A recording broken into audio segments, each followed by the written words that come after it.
Hi everyone. We're going to start off today with a little review for our regular ER verbs. So the regular ER verbs that we have talked about already, we call them regular verbs because they all follow the same set of rules for a large number of verbs. So let's take an example verb. We have chercher, which means to look for or to search. And we look at the ending, we say, okay, look at that. It's got an ER, it's probably regular, and it sure is because it's in our list from before. And we know how to conjugate this because it follows the very same rules as the other ones that we've already done. So we would take off the ER, and then we would conjugate appropriately. So for je, our ending, we go with our root, and then we add our ending, which is E, je cherche. For tu, our ending is ES, tu cherches. For il, elle, on, our ending is I, il cherche. For nous, our ending is ONS, nous cherchons. For vous, we have easy, vous cherchez. And for il, elle, plural, we have il, elle, cherche. So those are our regular verbs. Today we're going to learn our first irregular verb, and actually we've already come across it a couple of times. The main one that the time that we saw it was when we did the question, qu'est-ce que c'est? Qu'est-ce que c'est? And then if I held up a pencil, for example, and I said, qu'est-ce que c'est? You would respond with c'est un or c'est une, and then whatever is the object, okay? So the verb in this question and in this answer is est. Okay, and if you remember what qu'est-ce que c'est means, what is it? The que here means what? Est-ce que just kind of signals that it's a question.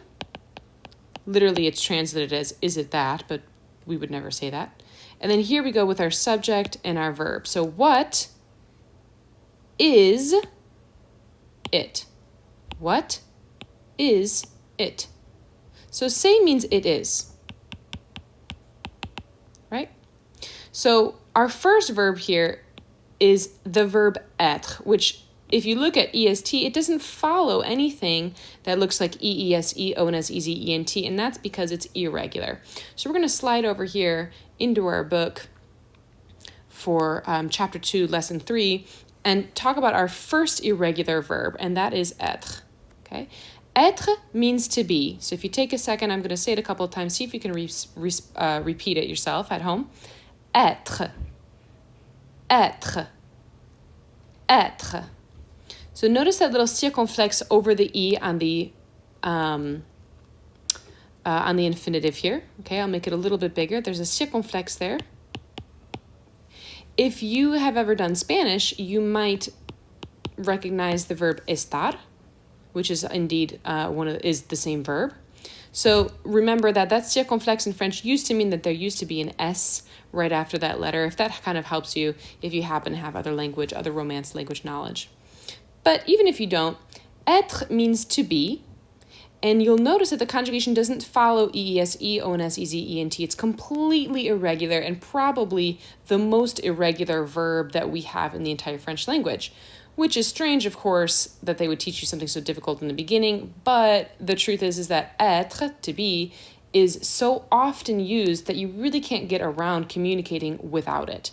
So that's why it's really, really important, not only for doing it in the present tense, but we'll see the rest of the semester and maybe next semester if you continue, that this verb will keep coming back and continuously be very important. So let's talk about the conjugations here. Je suis. If you take a second and just listen and try to say it yourself at home. Je suis. Je suis. Tu es. Tu es. Il est. Elle est. On est. Nous sommes. Nous sommes. Vous êtes. Vous êtes. Ils sont. Elles sont. So we remember that our infinitive, right, which is to be, you have to do what's called a conjugation, right? So this is called the infinitive when it's that really general form. And then each of these things here that are slightly changed are all called conjugations. Okay? Conjugations are when you turn the infinitive into the form where it matches with the subject, right? These are all subjects, and this is all the conjugated verb. Okay? So, je suis means I am. Tu es means you are. He or she or one means he is.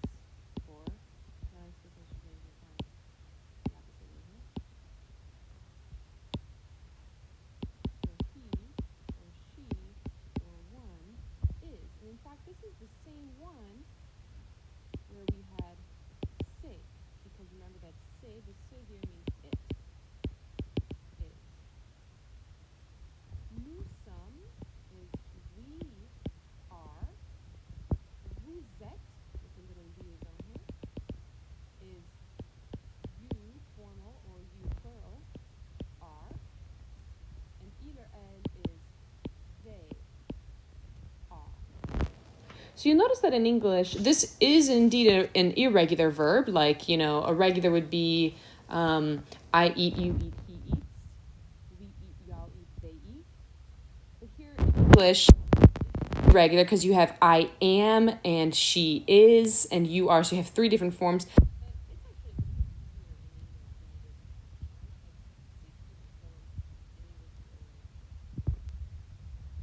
In terms of pronunciation, you might have noticed a couple of things.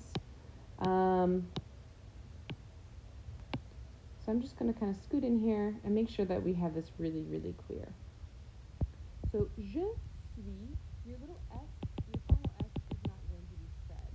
It will be completely silent. Tu es, same thing, S is silent. Il est, elle est, your S and your T are silent.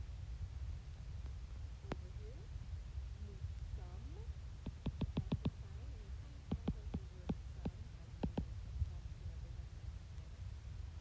Vous êtes is sound-essive. Notice that it's different from S for the infinitive because are. This one does not have an R. Vous êtes. Il or elle, sont. My T is completely silent, and my N is nasal. I'm going to put an S. Sont. I'm going to say this all one more time. Je suis, nous sommes, vous êtes, ils sont. I would recommend for you guys to take some time during this video to pause it and just write out that verb 3 to 4 to 5 times and hide it for yourself just to memorize it. You're definitely going to want to have this memorized as soon as possible because it's extremely important and it's going to come back at you several times. So that's how we conjugate that. Now, we can look at this first exercise here. It's on page 50. And we can fill this out, keeping in mind that we want to conjugate our infinitive here with what are the actual subjects, right? So let's look at this. Un examen. Complete the following dialogue between Fabrice and Clarisse. Sorry if you didn't get my joke there from Silence of the Lambs. Using the correct forms of the verb être. Fabrice says, ces livres blank difficile. So I want to look at the subject. Which subject would be like ces livres? Because we know, of course, that it's got to line up with one of the conjugations above us. Is ces livres, these books, is that like I, which would be je? Is it like you, which would be tu? Is it like il, elle, on, he, she, one? Is it we, is it you, or is it they? So remember that these are objects, right? And in fact, you can have objects because he, she, one, il can also mean it, as well as elle can mean it. And they, over here with il or elles sont, can be a plural object, right? It doesn't have to only be people. So ces livres, I'm going to say, okay, well, that's like doing il plural because it's a masculine object and it's plural. And it's not first or second person, it's third person. So I would line up my conjugation of être with that, and I would fill this out and have sont. Okay? I'm going to ask you to do the rest of this exercise in partners, but it would be really good if you take a moment right now to fill out your answers on paper and then come in so that you're not having to redo the exercise with your partner in class time. Okay? We can just not do this second half briefly. Okay, so that's the first part about être. The second part is that we have this form c'est that we've talked about already. And we've always followed it with c'est un or c'est une and singular object.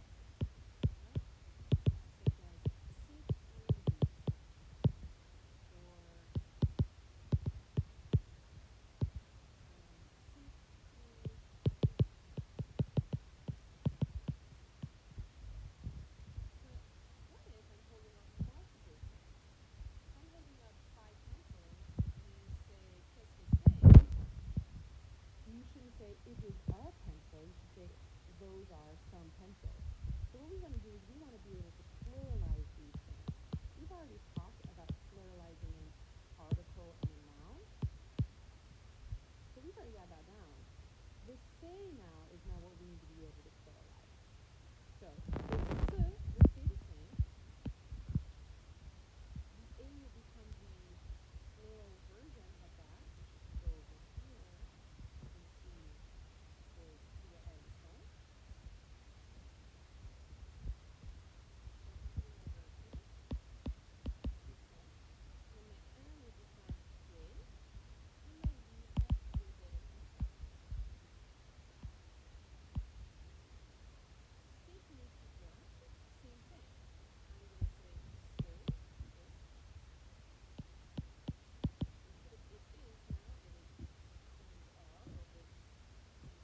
je suis, and I could list off all of the things that I am.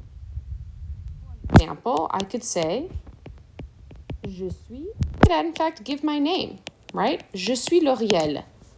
I am L'Oreal. Sure, that works. I could also say, je suis Américaine. That's my nationality. Lowercase, because it's an adjective.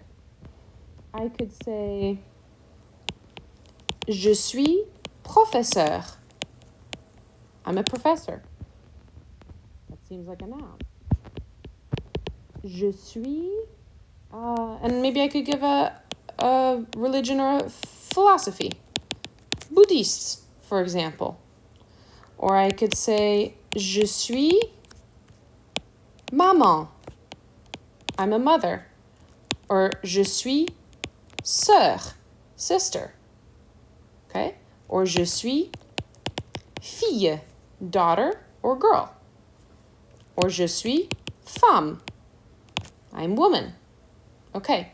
So all of these things, especially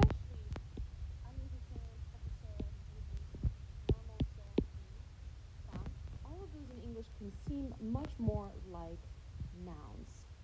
But in fact, in French, they're considered to be adjectives. So they'll have lowercase letters here, okay, all the way through, even on things that we would normally, potentially capitalize. And you'll notice that here, I'm not using any un or une. If I had that, I would have to be using c'est, because that's the only time where I'm going to get c'est un, c'est une.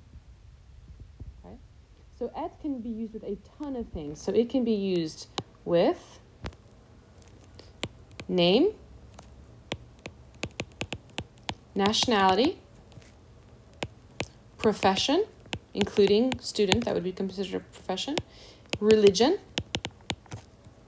and really anything else you can think of. Here I just kind of picked relations, but there could be so many other things here. You could describe yourself as blue, right? You can give colors. You can give activities, right? Like I am a biker, or I am a pianist, or something like that, okay?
So we're starting to get this sort of very small, basic, simple paragraphs of just adding one sentence in another. I know it's tempting for you guys as, college students and adults to want to explain something and write a whole paragraph with all of this detail and complex structures, just the same way as you would in English. But you have to remember that you have to start small and master these basic forms before you move on to those larger structures. So if you can master the basics, it'll give you a much, much better starting point to be able to more quickly get into those complex structures. So I know it's simple, but just hang with me, okay? All right, I think that is it for the lesson today, and I will see you guys next time.